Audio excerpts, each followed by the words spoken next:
Hey everyone, welcome back to my channel of Data Engineering Interview Series.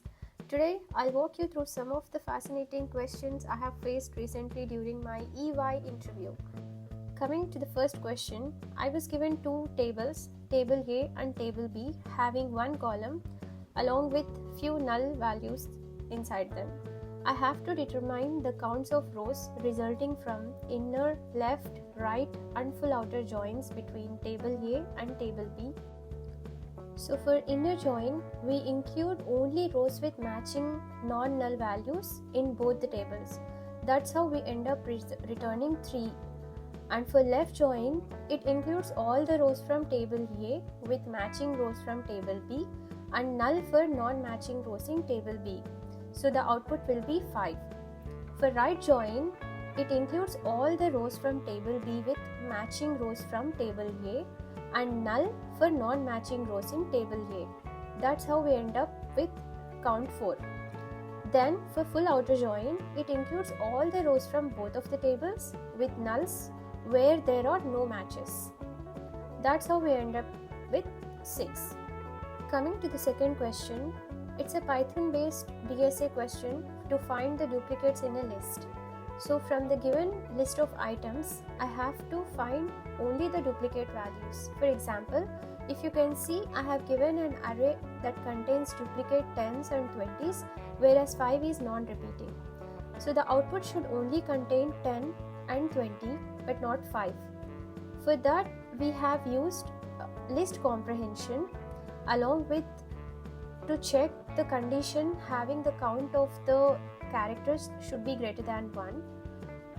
And then I have used set function to ensure that only unique duplicate elements are stored. Since, as you know, set automatically remove the duplicates, this avoids printing the same duplicate more than once. Coming to the third question, it's also a Python question which was asked to remove the vowels from a string. So here they have given particular string, as you can see in the screen.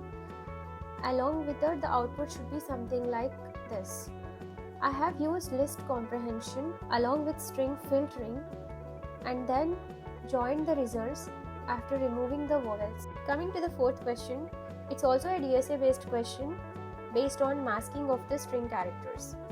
Here, the problem statement relies on mask all characters except the last 3 in the numeric part of strings. The approach I have followed is, first I have split the input based on the delimiter, that is comma, let's suppose in our case, and then use the string manipulation.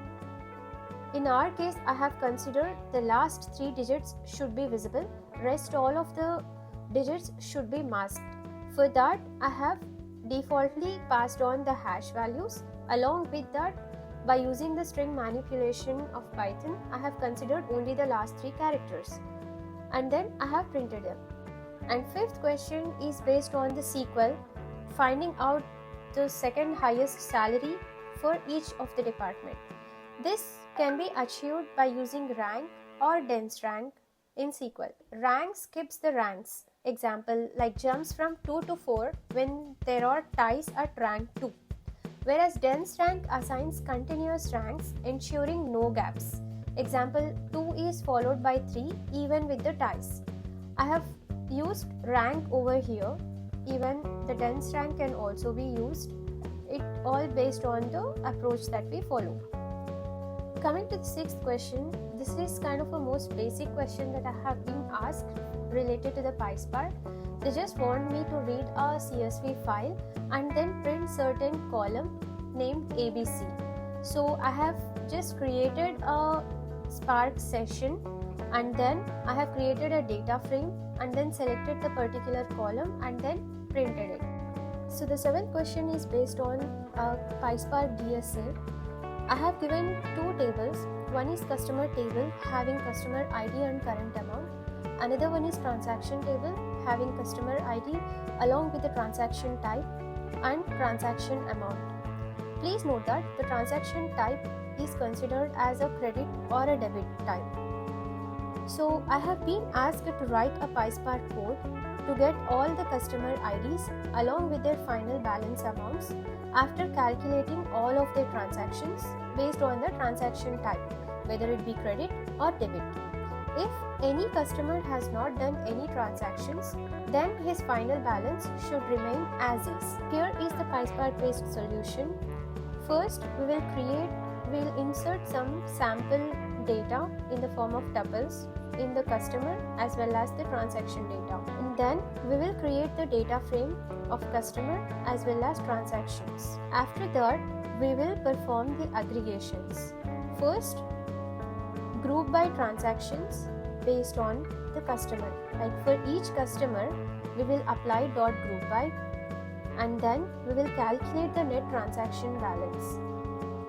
When the customer has the transaction type as credit, we will add the transaction amount for credit.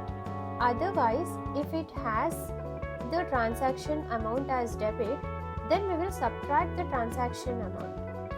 After doing all of this, we will sum the net credits and debits for each customer.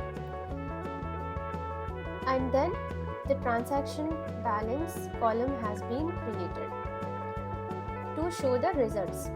After that, we will join the customer data with transactions by doing a left outer join. It will ensure all customers are included even if they have no transactions, and then merges the customer's data frame and balance data frame based on the customer ID.